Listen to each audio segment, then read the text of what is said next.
As we all know, government like to ban things that do not make sense to be banned. One of the best example is the Tonka bean, a fragrant wrinkled seed from a flowering tree in South America known for its intense and complex flavor. However, step outside of the US, you will find that Tonka bean continue to be used in cuisine freely, particularly in France. So why does FDA feel the need to treat it like some sort of terrifying and alarming substance ever discovered? Let's find out with PAA. Hi, I'm Shoshilo. Welcome to What People Also Ask, where I answer some of the most Googled questions with Google. Today's keyword is Tonka bean, so let's start with our first question. So what is Tonka bean? This question can be answered by Wikipedia's Dipteryx odorata entry and another article titled Tonka Beans, a delicious yet illegal spice from South America, published by Suvi.com, which is a website for Suvi, a company that has developed an innovative kitchen robot appliance. According to these sources, Tonka beans are the seed of Dipteryx odorata, a species of flowering tree in the pea family Fabaceae, also known as cumaru, one with C, one with K, or Brazilian teak. Native to northern South America, the tree produced black wrinkled seed known as Tonka bean. These beans have a smooth brown interior and a strong sweet fragrance, akin to the sweet wood roof, which is due to their high content of cumaru. Tonka beans have been used in various industries due to their unique scent and flavor. In the perfume industry, they are prized for their strong fragrance. In the culinary field, they have been used to add flavor to dishes, with a taste profile that is a complex mix of vanilla, almond, cloves, cinnamon, and amaretto. In French cuisine, they are often used in dessert and stews. The Tonka bean flavor has also been used in certain pipe tobaccos. However, Tonka bean contains cumaru, a chemical that can cause health problems such as hemorrhoid, liver damage, and heart paralysis if consumed in large amounts. This has led to the control of Tonka beans as a food additive by many governments, and in the US, food content Tonka beans have been considered adulterated since 1954. Despite this, Tonka beans continue to be imported by culinary enthusiasts, and there have been calls for the deregulation of their use in food. The Tonka bean tree can live over 1,000 years under certain conditions, and its wood is also valuable, known as Brazilian teak, often used for flooring due to its natural color variation and durability. As of now, the main producers of Tonka beans are Venezuela, Nigeria, and Brazil. So what does Tonka bean taste like? The question can be answered by an article titled What Does Tonka Bean Taste Like?, published by SambaVanilla.com, which is a company that sells vanilla rums and spice online. And another article titled Meet the Tonka Bean, published by boulevardspirit.co.uk, which is a family-owned and operated distillery in Norwich, England. According to these sources, Tonka beans has a complex and distinctive flavor profile. It is known for its sweet vanilla-like qualities, often described as similar to marzipan or Battenberg cake. When tasted, the Tonka beans impart a rich, slightly nutty vanilla flavor with hint of sweet spice adding depth and complexity.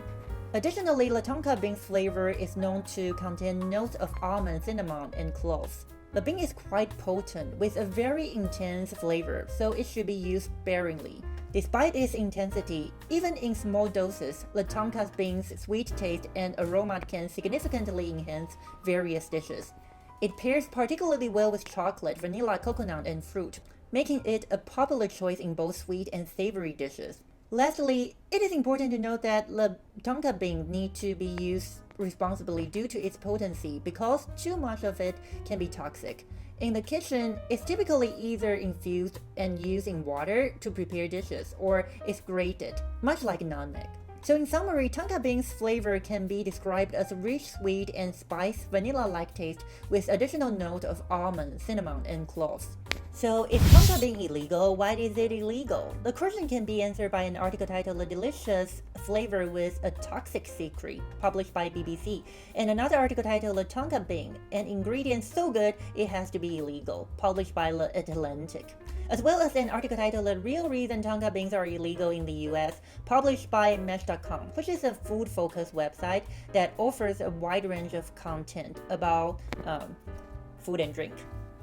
According to these 3 articles, the tonka beans is known for its intense and complex flavor. It has notes of vanilla, licorice, caramel, and clove, making it a cherished ingredient for dessert and other food products across the globe. However, despite the culinary appeal, its use in food is banned in the United States because of the high level of a chemical compound known as coumarin present in the tonka bean. Coumarin, a naturally occurring substance, was first isolated from the tonka bean in 1820. It has a sweet smell often associated with newly mown hay and has been utilized in various food and non-food products. During the 1940s, it was widely used as a synthetic additive in items such as tobacco, cosmetic, and certain foodstuffs. However, subsequent research indicates that high level of coumarin could potentially be toxic, particularly to the liver. This finding, primarily based on animal study, prompted a re-evaluation of the compound's safety. In 1954, the U.S. Food and Drug Administration declared all food containing coumarin as adulterated, effectively making the sale of tonka bean for culinary use illegal within the country. This ban was prompted by study indicating coumarin's toxicity, primarily based on its effect on livers of animals.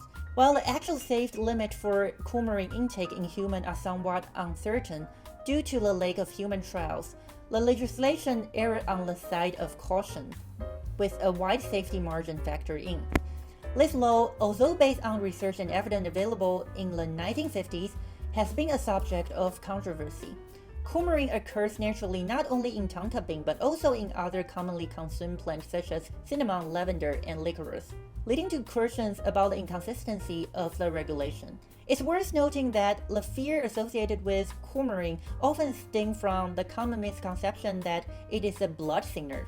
This is not true, as the blood thinner is actually a trademark drug called coumadin, which is made by altering the chemical structure of coumarin. Despite the ban, tonka beans have found their way into the dish served by Michelin-star restaurants, and the US remains the largest importer of these beans globally. Some argue that the ban is outdated, considering the significant amount of the beans required to reach toxic level of coumarin. For example, it is estimated that one would need to consume around 30 whole tonka beans for a coumarin level to be dangerously high. And usually, only a small fraction of tonka bean is used to flavor a dish. Furthermore, coumarin is also found in common household items like cassia cinnamon. The FDA has enforced this law in some degree, tracking down chefs using the tonka bean in their dishes. One example of FDA has sporadically enforced the ban is the 2006 raid in Alina, a restaurant in Chicago, following rumors of tonka bean use. However, enforcement has been somewhat inconsistent, with tonka bean still being available for purchase from some suppliers. Outside of the US, tonka beans continue to be used in cuisine freely, particularly in France, where fever tonka or tonka fever has been coined to describe the popularity of this ingredient. The ongoing culinary use of tonka beans and their unique flavor profile has led call for a re-evaluation of the US law and the research upon which it was based. While the tonka bean status in the US remains a subject of discussion, it exemplifies the broader public health conversation about food safety, risk, and assessment, and balancing the desire of culinary world with the potential health implication of certain ingredients. If you made it to the end of the video, chances are that you enjoy learning what people also ask on Google. But let's face it, reading PAA yourself will be a pain. So here's the deal. I will do the reading for you and upload some fun PAA once a week. All you have to do is to hit the subscribe button and the bell icon so you won't miss any PAA report that I compile. So just do it right now. Bye!